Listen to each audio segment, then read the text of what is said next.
Channel के like कीजिए, subscribe कीजिए, शेयर कीजिए। भोलेनाथ के चरण में प्रणाम करती हूँ, गौरी मैया के चरण में प्रणाम करती हूँ, अपनी माता पिता के चरण में प्रणाम करती हूँ। जय हो भोलेनाथ, जय हो गौरी मैया की जय हो। गुरु भाई गुरु बहन, एक कहानी सुनाने जा रहे हैं। जो कहानी अच्छा लगे तो वीडियो को लाइक सब्सक्राइब शेयर जरूर करिएगा। एक किसी गांव में एक राजा रहा करता था। राजा रोज शिकार करने जाता था, रोज नितम दिन। तो ये अपना मंत्री के साथ घोड़े पर सवार होके शिकार करने गया जंगल में। जब जंगल में गया तो दोपहर के समय बीत गया। जब दोपहर समय बीत गया गुरु बहन, तब क्या कर रहे हैं कि राजा साहब के भूख लग गया।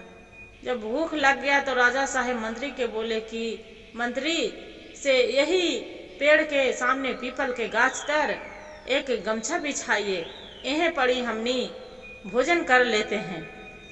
बोलते हैं कि ठीक है।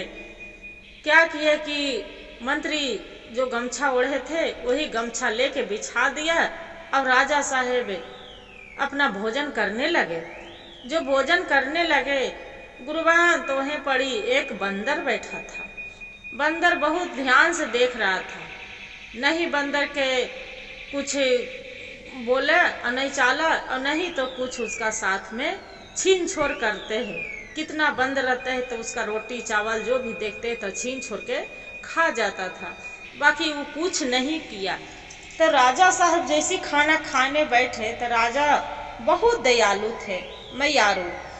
तो राजा साहब बोले बंदर को, मंत्री के कि मंत्री से जाके वो बंदर के एक रोटी दे लावो, जे हम खा रहे हैं। वो कितना इंसानियत बंदर तो हम कहूँ देखे नहीं कि हम खा रहे हैं। वो बंदर चुपचाप देख रहा है, नहीं तो वो छीन छोड़ कर रहा है और नहीं तो कुछ वो अथी कर रहा है। जी एकदम शांति से बैठा है, जाके एक रोटी दे आओ। राजा साहेब मंत्री दिया, रोटी भेजा देते हैं। जब रोटी भेजा देते हैं गुरु बहन, तो बंदर उसमें क्या करते हैं कि एक पेड़ पत्ता तोड़ लेते हैं और पत्ता तोड़ के और उसी दूध से लिख देते हैं पत्ते पर कि हम ऐसे रोटी नहीं खाएंगे। राजा अपने साथ गमछा पर अपने बिछा कर रोटी खा रहे हैं, वैसी मेरा भी अपना साथ खाना खिलावे। बोलते हैं कि ठीक है। तो राजा साहब पत्ता जाके मंत्री देता है राजा साहब की कि राजा साहब रोटी बंदर नहीं खा रहा है। जो राजा साहब पढ़ते हैं तो बोलते हैं कि राजा साहब अपने जैसे खा रहे हैं गमछा बिछा के रोटी रख के, वैसे मेरा भी साथ में खियावे। राजा मैयारू रहवे करते हैं, दयालु। बोलते हैं कि ठीक है, उसको बंदर के बुला लावो। तो बंदर के बुला लाते हैं तो बंदर भी साथ में खाए लगता है। तो गुरु बहन इतने में खूब आंधी तूफान आ जाता है, जो बारिश होवे लगता है। तो राजा साहब बोलते हैं कि एक काम करो, ये तनुआ लेवे किए हैं, बढ़िया से तनुआ तान दो और बंदर के एक प्लास्टिक झाँक दो। तो क्या करता है कि मंत्री जो रहता है तो राजा साहब के लिए पूरा तनुआ तान देता है कि बारिश उसमें न अंधड़ जाए, न हवा जाए और न तो पानी जाए। और उसका एक बंदर के झिल्ली झाँकने जाता है प्लास्टिक। तो बंदर बोलता है कि लिखता है फिर कि हम नहीं, जैसे राजा वहाँ जो गया है तनुआ भिजुन मेरा भी तनुआ राजा साहब के बोल दीजिए कि तनुआ भिजुन मेरा भी राजा रखे। बोलते हैं कि ठीक है। राजा साहब तनुआ भी बंदर के बुला लेता है कि ठीक है, उसका ले आओ बंदर के, जो झिल्ली नहीं प्लास्टिक नहीं ओढ़ेगा तो इसका ले आओ तनुआ भीरी। मंत्री क्या करता है कि तनुआ भीरी ले आता है। जब ले आता है पानी बारिश छूट जाता है तो राजा साहब बोलते हैं कि ये काम करिए, से बंदर के ले चलिए। जे बंदर के जंगल में कहाँ छोड़ेंगे, इसका सोई सियार है मकार है, मार देगा, कोई लेके अथी कर देगा। से भूखा इस जंगल में छटपटाइत रहता है, से खाने के लिए इसका कुछ नहीं मिलता है, इसका बंदर के ले चलो साथ में। तो राजा साहब अपने लिए घोड़ा कसवाते हैं। अब घोड़ा कसवा के जैसे चलने लगता है तो बंदर बोलता है मंत्री के कि जैसे राजा जा रहे हैं बंदर अथी पर घोड़ा पर सवार होके, मेरा भी बोल दीजिए कि राजा साहब के साथ हम ऐसे नहीं जाएंगे, हम घोड़ा पर सवार होके जाएंगे, मेरा भी राजा साहब घोड़ा सजवा ने बोलिए। क्या करते हैं कि राजा के मंत्री बोलते हैं राजा साहब की कि राजा साहब, वो बंदर बोल रहा है कि अपने लिए घोड़ा खसवाए हैं राजा साहब, मेरे लिए भी एक घोड़ा कसवा दीजिए। क्या करते हैं राजा साहब के तो बात मानना ही है, काहे भाई कि बंदर जैसे जैसे बोले, बाकी ये चकित लगता है कि अरे ये तो आज पहले के जमाने में बंदर, ये तो आज बंदर बोल रहा है, सब चीज समझ रहा है, भाषा बोल रहा है। कोई बंदर नहीं बोलता है, बाकी ये तो भाषा लिख रहा है, लिखा पढ़ा बंदर है जे। फिर क्या करते हैं गुरु बहन कि बंदर ले भी घोड़ा कसवा देते हैं, जो कसवा देता है फिर वहां से चल आता है अपना बोलते हैं मंत्री के कि जाइए एक दरवाजा में जो बाहर है उसी को लिए एगो छौनी दे के बाहर है बैठक वाला, उसी में बंदर को बहान दो, दे दो, रहेगा उसी में। फिर बंदर लिखता है, बोलता है कि हमें बाहर इसमें नहीं रहेंगे, जैसे राजा महल में रहते हैं हम राजा के महल में रहेंगे। बोलते हैं कि ठीक है, वे राजा हमके लिए भी महल बनवा दे। राजा उसका लिए भी बोलते हैं कि ठीक है, वो नहीं रहेगा से राजा साहब मेरे क्यों लाए जंगल से, जो रखना नहीं चाहते हैं तो मेरे लिए भी महल बनवावे। तो बनवा देता है महल के, ठीक है भाई, बंदर है तो उसका भी तो जीव है, तो ये करी एगो रूम दे देता है। रूम देने लगता है तो बोलता है कि नहीं, हम यहाँ नहीं रहेंगे, जहाँ वो राजा साहब के घर है अपना अंदर रहेंगे। राजा साहब उसका भी एक पलंग बेड और उसका एक रूम दे देता है, आराम से बंदर के खाना अब मिल रहा है। राजा साहब के रूम में एक दिन बंदर घूम के देख रहा है तो वहां पर तलवार रखल है। जब तलवार रखल है तो राजा साहब के बोल रहा है कि एक काम करिए, अपना बेटी से शादी करवा दीजिए, अन्य तो आपको सर हम काट देंगे। राजा साहब बोलते हैं कि आपको हम ले आए, जंगल में इधर से इधर भटक रहे थे, आप हम ले आए तो गुनाह दिखा रहे हैं कि आपको बेटी के हम आपको ऊपर हम काट देंगे, से अपना लड़की से शादी कर दे। हम बंदर से कैसे शादी कर सकते हैं। बोलते हैं कि आप नहीं जो कुशल चाहते हैं तो आप मेरा अपना लड़की से शादी कर दीजिए। वो बंदर बोलते हैं, राजा साहब बोलते हैं कि ठीक है, आप रुक जाइए, 2-4 दिन के मोहलत दीजिए, तब ठीक है करवा देंगे। बोलते हैं कि ठीक है। क्या करते हैं कि अपना राजा साहब बहुत सोच विचार करने लगते हैं कि बाकी हम मर तो मर जाएं, बाकी हम अपना लड़की से बंदर की शादी हम नहीं करवाएंगे। जे एक बंदर से हम कैसे शादी करवाएंगे अपना लड़की के, हम नहीं करवा सकते हैं। अपना लड़की के जाके बोलता है, और उसका लड़की के साथ बंदर था देख के बहुत उसका प्रेम करता था। लड़की भी उस भीरी जाते थे तो उसका दोनों से अच्छा लगता था।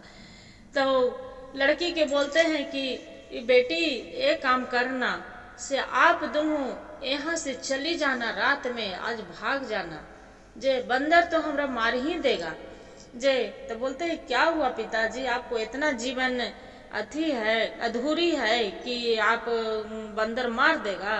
तो बोलते हैं कि हाँ बेटी, बंदर बोल रहा है कि आपसे शादी करने के लिए, तो हम अपना जीता जिंदगी एक बंदर से कैसे हम शादी करा सकते हैं, जे नहीं करा सकते हैं ना।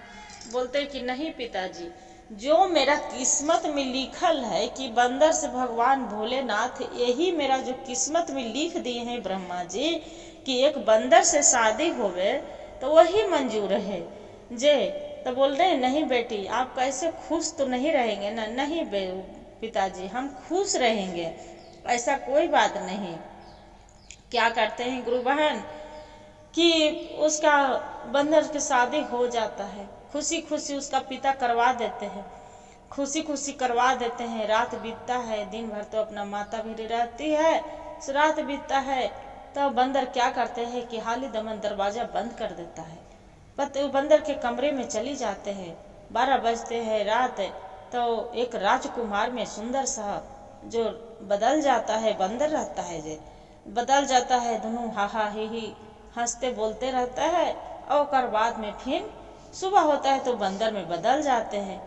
तो उसका माँ रहती है राजकुमारी के, तो रानी तो देखते रहती है अपना बेटी के कि मेरा बेटी खुश है कि न खुश है। फिर राजा साहब पूछते हैं कि अच्छा ये तो बताओ बेटी से आप तो खुश नहीं है? तो नहीं पिताजी हम बहुत खुश है। तो एक बंदर से शादी करके आप कैसे खुश रह सकते हैं? वो बोलती है राजकुमारी कि नहीं पिताजी हम बहुत खुश है, जे ऐसा कोई बात नहीं है, बहुत खुश है। तो खुश है तो कि हाँ। फिर उसका माँ जो रहती है गुरु बहन, तो उसका दिल नहीं मानता है, एकदम नहीं। वो 2 दिन 4 दिन बीत जाता है, माँ छटपटाइत रहती है कि कैसे वो खुश है। रात की खिड़की के पास से दरवाजे तर सुनत रहता है। जब सुनत रहते हैं तो एक बाद में देखते हैं कि कौन है कि रात में 12 बजे रात में इतना हंसा ही करते रहता है। कौन है कौन से? बंदर तो हंस नहीं सकता है, बोल नहीं सकता है, ये कौन है कौन जे? ये बंदर तो हो नहीं सकता है, ऐसी मन में विचार करते। बाकी बेटी से पूछते थे तो बेटी तो नहीं बताते थे। बाकी वो हो बिहान फिर गुरु बहन क्या किए कि रात बीते तो वैसे ही एक देख रहे हैं कि बंदर के दरवाजा की केवाड़ी खुला रह गया। अब कैसे केवाड़ी खुल रह गया पता नहीं। आस्ते से उसका माँ घुस गई, दरवाजे छिप गई और छिप के जाके खाटी तर। अब जैसी जो छिप गई देख रहे हैं कि राजकुमार में बदल गया, अपना खोपली रख दिया, बंदर के मोटा चमड़ा वो लेके माँ उसका निकल गए। अब बोलते हैं कि ये तो राजकुमार है, तो इसका खोपला में रख के क्या करेगा? मोटा चमड़ा में काहे नहीं, इसका हम जला देंगे। गुरु बहन क्या किए कि चमड़ा ला के और बाद में पूरा उसमें आग लहरा दिए। उसका बचाओ बचाओ बचाओ बचाओ। राजा पूरा जैसे छटपट पूरा कर रहा है। जब कर रहा है चिल्ला रहा है कि बचाओ बचाओ बचाओ। ये जो राजकुमारी थी झड़ सनी उस पर पानी उछल के लाके चिल्लाते कि बचाओ बचाओ करके, तो उसमें छटपटाते। राजा वहां से महल से भाग गया छटपटाते करते। और रानी थी तो राजकुमारी उस पर पानी डाल दिए लाके। अब माँ के बोली कि माँ तू क्यों ऐसे कर दी? मेरा खुशी आपको बर्दाश्त नहीं हुआ कि कैसे बेटी खुश रहती है? क्यों तू चला दी? क्या करती है माँ? मेरा तकदीर में तू आग लगा दी। वो मनु पूरा बोलने लगे माँ के। माँ बोलती है कि बेटी हम नहीं जानते थे कि ऐसा बात है, तो तू मेरा खुशी नहीं देखना चाहती थी इसलिए तू आग लगा दी। राजा साहब अपना छटपटाते कहाँ चला गया कोई पता नहीं है। अब राजकुमारी रो रही है, कलप रही है, खूब बोल रही है। बाकी फिर बिहान हुआ, क्या किया कि एक राजकुमार के खोजते बंदर के खोज में निकल गए। जब खोज में निकल गए तो किसी दूसरे राज में चली जाती है। जब राज में चली जाती है तब बेचारी थकाए बैठ जाती है एगो पेड़ तर। रात्रि के समय है, वहाँ पड़ी एक तोता तोती दोनों बैठी थी, पति पत्नी बैठी थी। तो बोलते हैं कि तोता कि अरे ऐसे देखो ना, जब बाथिया में नदी में एक सियारिन है, दोनों मांस के लिए ढूंढ रहे हैं। जे बहुत भूखल है, कस के जे खोज रहे उसका खाने के लिए खोज रहा है मांस जे। तो बोल रहे कि अरे तब मांस जे ये जो सियरनिया है जे गर्भवती है। तब बोलते हैं कि ये जो सुगवा रहती है सुगिनिया, तो बोलती है कि अच्छा तो ये तो बताइए तो उसका मांस मिलेगा कहाँ से? तो अरे तोरा पता नहीं है, एक बंदर था और राजकुमार के रूप में था। तो उसका एक रानिया के थे, तो उसका मैया बंदर के युवा के खोलिए जला दिए हैं, तो उसके जल गया है। तो वो तो बंदरा चल गया है, वो अपना घर चल गया है, महल में है। जे छटपटाते वो अपना महल में चला गया है, जे वो अपना घर चल गया है। तब बोले तो तीनिया बोल रही है सुगिनिया कि अच्छा ये तो बताइए तो उसका कोई उपाय नहीं होगा बचाने के? तो है न उपाय, जे है जे क्या करेगा कि एक पेड़ है सिमर के, बोलते हैं कि सिमर के गाछ है, उसका छाल चंदन के लेप बना के उसका लगाएगा तो पूरा शरीर धीरे धीरे धीरे भी सब ठीक हो जाएगा, जे अच्छा हो जाएगा, जे तो ठीक हो जाएगा। तो हाँ, तो राजकुमार के नहीं कुछ होगा, तो कि नहीं कुछ नहीं होगा। क्या करती है कि बेचारी इतना बात सुन लेती है, और सुन के और बाद में बिहानी हो के चली जाती है अपना घर। एक राज लड़का वाला पोशाक लेते हैं साधु वाला, अब साधु वाला पोशाक लेके और बाद में पहन के और चली जाती है वैद्य। और राजा जहाँ राज को रहते हैं, बंदर जो राजकुमार रहते थे, वहाँ पड़ी बहुत दूर दूर से वैद्य डॉक्टर सब हार रहे, बाकी कोई आराम नहीं कर रहा है।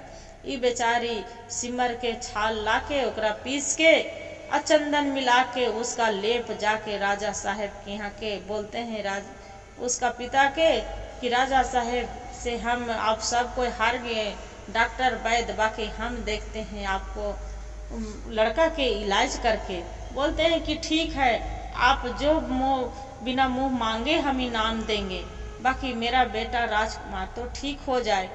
क्या करते हैं कि जाके गुरु बहन उसका लेप लगाने लगते हैं। तो लेप लगाते हैं तो ठंडक मिलता है शरीर में, उसका लहर के मारे राजकुमार तो बेहोश गिरे हैं, पूरा होश आवाज कुछ नहीं, आंख मुंह कुछ नहीं बोल रहा है, खुल रहा है। लेप लगाते हैं, उसका अच्छा ठंडक नींद आ जाता है। जो नींद आ जाता है दूसरा दिन लगाते हैं तो आराम मिलता है। वैसे करते करते क्या करते थे कि जो राजकुमार के अंगूठी था, ते राजकुमारी क्या करती है, जो साधु के रूप में थी गुरु बहन, वो अंगूठी निकाल लेती है और निकाल के अपना अंगुली में पहन के और वहाँ से ठीक हो जाता है, चली जाते हैं। जब चली जाते हैं तब बोलते हैं कि ये मेरा बेटा के कौन ठीक कर दिया। और ये भी राजकुमार भी आंख जो खोलने लगे, बोलने लगे, तो उसका बोलते हैं कि जो ठीक किया उसका मुंह मांगे इनाम मिलेगा, जे मुंह मांगे इनाम मिलेगा। जे कौन मेरा बेटा के ठीक किया, बाकी वो कुछ लिया नहीं, वैसे चला गया। वो भी राजकुमार भी बोल रहा है कि मेरा जो बदन ठीक किया, बाकी वो कुछ लिया नहीं। और राजकुमार तो सोच रहा है कि मेरा पत्नी के तो कोई गलती नहीं है, इसमें तो उसका माँ के गलती है, जे सब तो रानी के गलती है, मेरी पत्नी के तो गलती नहीं है। हम अपना पत्नी के बेचारा राजकुमार खोजने लगता है, अपना पिता को बोलता है कि पिताजी मेरा तो शादी हो गया है, बाकी एक काम करिए, मेरा पत्नी के बुला दीजिए। जे तो बोलता है कि बेटा कहाँ है, जो आपको ऐसे से जर दिया, जे लहरा दिया, जे तो बेटा पिताजी लहरा दिया, बाकी उसका माँ की गलती है, मेरी पत्नी के कोई गलती नहीं है। जे राजकुमारी के आप बुलवा दीजिए, नहीं ले चलिए मेरे राजकुमारी भिरी। और उसका पिता जो रहता है राजकुमार के बंदर के, तो ले जाता है। जब ले जाता है गुरु बहन, तब वो रानी आती है। जब आती है तो बोलते हैं कि मेरा पता नहीं कौन इलाज किया कि इतना ठंडक मिला और मेरा शरीर अच्छा हो गया। जो कोई मिलता तो उसका हमें बिना मुंह मांगे इनाम देते, आज उसी के वजह से मेरा जान बचा है। तो राजकुमारी रहती है कि आज बिना मुंह मांगे इनाम देंगे, तब कि हाँ, तो ये तो बतावे कि हम हैं तब आपको हम ठीक किए हैं तो आप मानेंगे, तब कि नहीं आप कैसे ठीक करेंगे से, तो कहाँ तक कि बोले विश्वास नहीं है, तब कि नहीं से आप कैसे ठीक करेंगे। तब कि एक वो साधु था, एक लड़का था, बेचारी सब रखी थी अपना साधु वाला भेष, राजकुमार के बता देते हैं कि देखिए ये है कि नहीं है एक साधु वाला भेष, मुझे ये कपड़ा से दाढ़ी मोछ है कि नहीं है। बोलते हैं कि हाँ। अंगूठी जो उसका हाथ में देखते हैं, बोलिए है राजकुमारी की, देखिए आपको अंगूठी है कि नहीं है। तो बोलते हैं हाँ, आपको कैसे, ताकि हम बेचारी अपना सारी कहानी वो राजकुमारी बता देते हैं, राजकुमार से बता देते हैं। उसका बोलते हैं पिता के कि अब हमरा अपने राजकुमारी के विदा कर दीजिए, हम अपना घर महल ले जाएंगे। बोलते हैं कि ठीक है बेटा, आप ले जा सकते हैं, आपको मर्जी है, बाकी बेटा मेरा तो कोई लड़का नहीं है, जो हैं जे आप ही हैं। हम चले तीर्थ धाम करने, शिव शंकर भोलेनाथ के दर्शन करने के लिए, मेरा राजपाट आप ही संभालिए। वो क्या करते हैं। बाकी फिर रानी पूछती है कि अच्छा ये तो बताइए, आप बंदर कैसे बने? आप कैसे बंदर बन गए? आप तो पढ़े लिखे एक राजकुमार थे। तो बोले कि देखिए, एक महात्मा जंगल में तप कर रहे थे। जब तप कर रहे थे तो उनको हम इधर उधर पूरा उनको हम परेशान करके रखे थे। हम शिकार करने गए थे, तो बंदर के जैसे हम शिकार करने गए थे, तो एक हम छोटा सा बंदरिया पकड़े थे। बच्चा बंदर पकड़ के उनको हम बहुत परेशान कर रहे थे। जब परेशान कर रहे थे तो वही एक महात्मा जी मेरा श्राप दिए थे कि जैसे तू बंदरिया से मेरा परेशान करके रखा है कि हम तब करे, जैसे तू भी बंदर के तरह तू जंगल में इधर उधर तू तड़पेगा। तो श्राप दिए। तो बाद में हम जाके चरण में लटक के बोलने लगे कि ए बाबा, मेरा से गलती हो गया, ऐसा श्राप मत दीजिए। बाकी बाबू जे बहुत। तब बाबा बोले कि जाओ, आपको जो 1 साल के अंदर में कोई जो लड़की मिल जाएगा, राजा के एक लड़की कोई रहेगा, आपसे जो विवाह रचा देगा, तब आपको मनुष्य में जन्म हो जाएगा, न तो नहीं होगा।